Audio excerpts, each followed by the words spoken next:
Bu, Pak, pernah nggak ditinggal oleh orang yang sangat kita cintai? Pernah.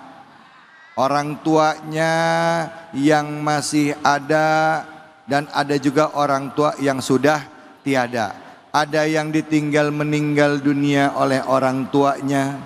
Ada yang suaminya yang meninggal, ada yang anaknya meninggal, ada. Ternyata yang namanya usia nggak jaminan. Belum tentu yang tua duluan, yang muda belakangan. Betul apa betul? Belum tentu ibu duluan, saya belakangan. Betul? Betul? Betul. Belum tentu juga. Oh, nggak mau. Oke, kita balik. Belum tentu juga saya belakangan, ibu duluan. Nggak terima ibu-ibu gimana? Yang namanya usia adalah misteri ilahi Allah ya. Tapi seringkali kita kalau diambil apa yang kita mau, apa yang kita sayang, kita ngerasa kehilangan. Betul apa betul? Diambil orang yang kita sayang ngerasa kehilangan, harta yang kita punya diambil kita ngerasa kehilangan, rumah jabatan diambil kita ngerasa kehilangan, sedih, hancur, dan gak sedikit juga yang kena mental. Betul apa betul? Hari ini kita bahas ya mengenai musibah yang dialami di dalam kehidupan kita. Melihat beberapa hari yang lalu ada musibah yang dialami oleh para santri. Tentunya ini banyak orang tua yang merasa kehilangan akan anak-anaknya. Yang mereka pikir anaknya pergi sekolah menuntut ilmu ya, menggantungkan harapan kepada anaknya, harus diuji lagi dengan kehilangan anak, dengan musibah yang baru saja terjadi. Mungkin ada juga yang mengalami hal yang sama. Kita bahas di sini di Cahaya Hati Indonesia. Kesempatan pertama sudah hadir bersama kita Al-Ustadz Tamami yang insya Allah akan membahas tema kita, yaitu benarkah kalimat istirja, kalimat yang menguatkan saat kehilangan. Dan ayat ya atau surah yang akan kita kaji adalah surah Al-Baqarah, ayatnya 152 sampai 157. Untuk kesempatan pertama kepada Ustadz Tamami kami persilahkan. Bismillahirrahmanirrahim. Assalamualaikum warahmatullahi wabarakatuh. Waalaikumsalam warahmatullahi wabarakatuh. Alhamdulillah wassalatu wassalamu ala Rasulillah Muhammad ibni Abdillah wa ala alihi wa sahbihi wa mawalah, amma ba'du. Yang sama-sama kita doakan host kita yang paling ganteng, yang gak kalah ganteng sama saya ya. 11-12 Ustadz David Kholi, kita doakan beliau panjang umur, sehat afiat. Amin, amin ya Allah. Segenap para jamaah yang hadir pada kesempatan siang hari ini, para pemirsa Cahaya Hati Indonesia iNews TV yang ada dimanapun berada, mudah-mudahan kita semuanya diberkahi oleh Allah Subhanahu wa Ta'ala. Amin. Bapak Ibu sekalian yang dirahmati oleh Allah Subhanahu wa Ta'ala, pada siang hari ini kita belajar ayat yang memang luar biasa dalam kehidupan kita. Yang pertama tentu saja ini mengingatkan kepada kita untuk apa kita diciptakan dan siapa yang menciptakan kita. Artinya kalau kita sudah paham siapa yang menciptakan kita, maka rasa-rasanya kehilangan itu akan menjadi mudah kalau kita ikhlas. Paham gak nih kira-kira ya? Artinya dari ayat Al-Quran yang Allah sebutkan di dalam surah Al-Baqarah 152-153, ini menjadi bahan penguat buat kita bahwasannya semuanya adalah milik Allah dan akan kembali kepada Allah. Makanya ingat gak kalau kita sholat itu kalimatnya di iftitah ada kalimat inna sholati wa nusuki wa mahyaya wa mamati lillahi rabbil alamin. Sehingga pautannya dengan ayat suratul Baqarah 150 dan 152, 153 ini rada-rada nyambung sedikit. Lihat kalau 152 ayatnya bunyi bagaimana? Fadhkuruni azkurkum washkuruli wala takfurun. Setelah itu di 153 ada ayat bunyinya ya ayyuhalladzina amanusta'inu bis sabri was shalah innallaha ma'as sabirin. Artinya sehebat apapun ujian Allah kepada diri kita, maka perkuatlah, perkokolah dengan dua. Yang pertama dengan apa? Wasta'inu bis sabri, dengan kesabaran. Walaupun kadang-kadang ya Bu, maafin, kesabaran orang kan macam-macam, beda tingkatannya. Ada yang diuji dengan ujian berturut-turut, sabarnya kagak kelar-kelar. Ada juga yang baru diuji sedikit, kalau kata anak muda, kesabarannya setipis tisu. Ada nggak kira-kira yang begitu modelnya? Ya.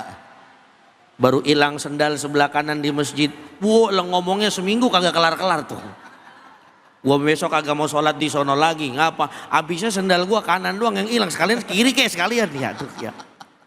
Ada juga orang yang diuji Masya Allah dengan ujian yang beruntut tapi nggak pernah cerita kemana-mana, dan dia maaf lebih baik menceritakannya kepada Allah Subhanahu Wa Taala. Saya punya kawan Ustaz David Ya. yang dalam 1 bulan 4 keluarganya diambil oleh Allah Subhanahu Wa Taala. Dimulai dari ayahnya, nggak lama seminggu kemudian ibunya, beberapa hari kemudian pamannya, berapa hari kemudian kakeknya. Siapa yang tidak berat? Tapi karena orang ini tahu ternyata semua adalah milik Allah Subhanahu Wa Taala, maka beliau bersabar kepada Allah Subhanahu Wa Taala, sehingga ketika dia bersabar akan datang ketenangan dalam hati. Bu, sekarang saya tanya, sabar itu gampang apa sulit? Ayo jawab, gampang apa sulit? Kata mama sulit. Ngelihat laki dari pagi tidur mulu, tidur kagak bangun dari kasur ya. Tidur jam 6 pagi, bangun lagi jam 12. Nah, ngapain? Sekalinya bangun, makan, sholat, pergi mancing, lagi mancing. Ntar pulang maghrib, kira-kira ibu sabar apa kagak Bu? Ya. Berarti kesabarannya setipis apa? Tisu ya. Artinya di ayat ini, ayolah kita perkokoh dengan apa? Wasta'inu bis-sabri was-shalah. Setelah sabar, kita minta tolong kepada Allah Subhanahu Wa Taala dengan apa? Dengan sholat. Tentu sholat yang diperintahkan oleh Allah Subhanahu Wa Taala 5 waktu. Tapi ada sholat-sholat sunnah yang memang tambahan menjadikan kita kuat di dalam menghadapi kehidupan dengan cobaan. Contoh, ada orang yang Allah takdirkan kehilangan sesuatu yang dia cintai. Kadang-kadang ada orang yang ridho, ada juga orang yang nggak apa, yang nggak ridho. Ya. Termasuk punten saya saksikan saat ini rame di Indonesia karena kemarin kasusnya ada santri meninggal dunia. Mudah-mudahan insya Allah saya yakin husnul khotimah semuanya. Amin. Ya. Kenapa saya bilang husnul khotimah? Karena santri itu sifatnya lagi belajar agama. Kata Nabi, man salaka tariqan yaltamisu fihi ilman sahalallahu bihi tariqan ilal jannah. Siapa yang berjalan di jalannya Allah Subhanahu Wa Taala plus menuntut ilmu, maka insya Allah dipermudah jalannya menuju surganya Allah Subhanahu Wa Taala. Amin ya Allah. Amin. Ada sholat-sholat sunnah yang memang Allah persilakan kita untuk selalu mendekat kepadanya. Contoh, ada sholat malam namanya sholat apa Bu? Sholat tahajud. Bagaimana sholat tahajud ini menjadi sholat penguat bagi kita semua yang merasa kita kehilangan. Sehingga ketika kita kehilangan ada dasar ridho, ada dasar tidak ridhonya. Tapi kalau kita mengerti, oh ternyata Allah menguji kita itu supaya Allah akan mengganti lebih baik lagi daripada sebelumnya. Makanya lihat Allah katakan dalam Al-Quran, wa minal laili fatahajjat bihi nafilatan laka asa ayyab'ata rabbuka maqamam mahmuda. Semakin banyak kita sholat minta tolong kepada Allah Subhanahu Wa Taala, apalagi sifatnya sholat malam, maka siap-siap kita akan diangkat derajatnya oleh Allah Subhanahu Wa Taala kemana? Maqamam mahmuda, tempat yang mana terindah menurut Allah Subhanahu Wa Taala. Bu. Jadi memang ini menjadi dasar dalam kehidupan kita. Apapun jenis ujiannya. Ada ibu kehilangan suaminya. Bu, ada perempuan kehilangan suami, gampang apa mudah kira-kira? Susah. Biasa dikasih duit, karena suaminya meninggal nyari duit sendiri. Kira-kira enakan dikasih apa nyari duit sendiri?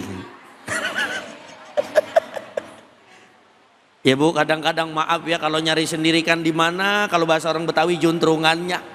Lobang ini belum ketahuan ada rezekinya apa kagak, lobang itu kagak ketahuan ada rezekinya. Kalau kita punya suami kan enak, ya Allah tinggal nodong, papa 200.000 ya. Apalagi kalau suaminya sayang sama bininya, ayang jangankan 200.000, 5 juta akan kuberikan dengan dirimu. Tuh begitu ya, betul apa betul tuh. Tapi akhirnya kita kehilangan, disitulah kita akan belajar. Ternyata kalau sudah tiada baru terasa. Ngapa jadi pada nyanyi ini ya? Artinya para pemirsa yang dirahmati oleh Allah Subhanahu wa taala. Maka kalimat inna lillahi wa inna ilaihi rajiun. Ini sebenarnya kalimat sangat kuat sekali dalam kehidupan kita. Pada dasarnya lihat, ada surah Al-Baqarah ayat 284. Itu kalau tidak salah sering kita baca setiap malam dengan kalimat lillahi ma fis samawati wa ma fil ard. Sebenarnya ini ayat menjadi dasar siapa kita ini. Siapa itu manusia? Siapa itu yang ada di muka bumi ini adalah miliknya Allah Subhanahu wa taala. Maka kalau kita sudah kehilangan, sudah ikhlaskan saja. Meskipun kadang-kadang berat dalam hati kita. Ada suami istri punten sudah pengen punya anak lama-lama 7, 8, 9 sampai 10 tahun. Ternyata meninggal anaknya. Kira-kira gampang gak ikhlasnya? Belum tentu. Maka mudah-mudahan di kalimat pembuka ini kita bisa menguatkan kehilangan kita dengan sabar dan sholat. Amin ya rabbal alamin. Alhamdulillah. Terima kasih banyak Ustadz. Bu, kalau lagi sedih yang dikerjain apa? Sholat, bener. Ngadunya sama siapa? Bener. Kemarin saya lihat ada yang update status. BYTTA. Buat yang tahu-tahu aja BTTA. Buat yang tahu-tahu aja BYTTA. Buat yang tahu-tahu aja. Katanya gitu. Curhat enak ke Allah apa ke makhluk? Bohong. Curhat hanya ke Allah. Sholat ngadu sama Allah. Siapa yang mau nanya angkat tangannya silahkan. Baik Ibu. Bismillahirrahmanirrahim. Assalamualaikum warahmatullahi wabarakatuh. Perkenalkan, nama saya Ibu Siti Aminah dari Majelis Ta'lim Darul Murtado. Bertanya Pak Ustadz, bagaimana cara melatih sabar saat kehilangan dan cara melisan kesabar dan cuman hanya di mulut tapi sampai di hati. Oh, iya. Assalamualaikum warahmatullahi wabarakatuh. Waalaikumsalam warahmatullahi wabarakatuh. Gimana caranya sabar itu nggak cuma di mulut ya, tapi benar-benar ngeresep sabarnya tuh ke hati. Kadang-kadang kala mulut bisa bilang sabar, tapi hati enggak ya, masih sedih, kepikiran mulu. Ya gimana itu Ustaz? Baik, Masya Allah, ini pertanyaan yang luar biasa, bagus banget Pok. Jadi begini, orang biasa itu orang pinter itu karena terbiasa. Termasuk melatih kesabaran ini harus sering-sering melakukan yang namanya latihan. Lihat bagaimana Rasulullah Shallallahu Alaihi Wasallam dulu ketika berdakwah menyebarkan agama Islam, tentu banyak sekali ujian-ujiannya. Makanya sebenarnya dalam kehidupan kita itu jangan mengambil contoh kecuali contohnya Rasulullah Shallallahu Alaihi Wasallam. Beliau diuji dengan berbagai macam apapun ujiannya, termasuk kehilangan. Beliau pernah kehilangan istri tercintanya namanya Sayyidah Khadijah Al-Kubra binti Khuwailid. Perempuan yang hebat yang dicatatkan sebagai perempuan yang pertama masuk surga. Kenapa? Karena membantu dakwahnya Rasulullah Shallallahu Alaihi Wasallam. Akhirnya karena memang beliau itu sangat cinta dengan Siti Khadijah, dicabutlah nyawanya Siti Khadijah. Beliau tentu terima apa enggak? Pertama-tama enggak terima. Karena apa? Karena memang istrinya tercinta yang membawa beliau menuju kesuksesan dakwah Islam. Tapi lama-kelamaan beliau pelatihan, dihina, dicaci, ditinggalkan bersama orang-orang yang dicintai. Akhirnya apa? Akhirnya menjadi terbiasa. Yang tadinya ucapan meresap ke dalam hati. Ustadz, kita bukan nabi, kita bukan rasul. Ya wajar dah dikit-dikit kalau seumpama, maafin kalau bahasa orang Betawi rada-rada gerendeng dikit ya. Apalagi kehilangan harta yang kita cintai. Ada HP mana beli baru, cicilan baru masuk ketiga, masih kurang 10, hilang ya. Hati mah bilang, ya Allah, rada gerendeng. Ditanya, lu ngapa sih? Ini HP gua hilang. Terima apa kagak? Alhamdulillah terima. Padahal mah gerendeng tuh dia po ya. Artinya teruslah latihnya setiap hari. Sehingga insya Allah mudah-mudahan Allah memberikan pelajaran kepada kita sehingga ikhlasnya bukan hanya sekedar ucapan, tapi ikhlasnya langsung ke dalam hati. Insya Allah. Begitu kira-kira Ustaz David. Baik, alhamdulillah Bu. Jadi harus latihan ya. Kalau ibarat orang makan itu dikunyah-kunyah dulu ya, dikunyah-kunyah dulu ya, sambil niatan kita adalah buat nerima keadaan. Kalau bahasa kita istilahnya nerimo, cuman kalau dalam bahasa Islam itu ridho sama ketentuan Allah ya. Dikunyah-kunyah tetap punya prasangka baik sama Allah. Kita akan lanjut lagi. Setelah ini Al-Quran khususnya surah Al-Baqarah akan menyampaikan di dalam salah satu ayatnya di surah Al-Baqarah ayat 155 dikatakan bahwa kita akan mendapatkan ujian ya. Ujian seperti apa yang dihadapkan kepada kita?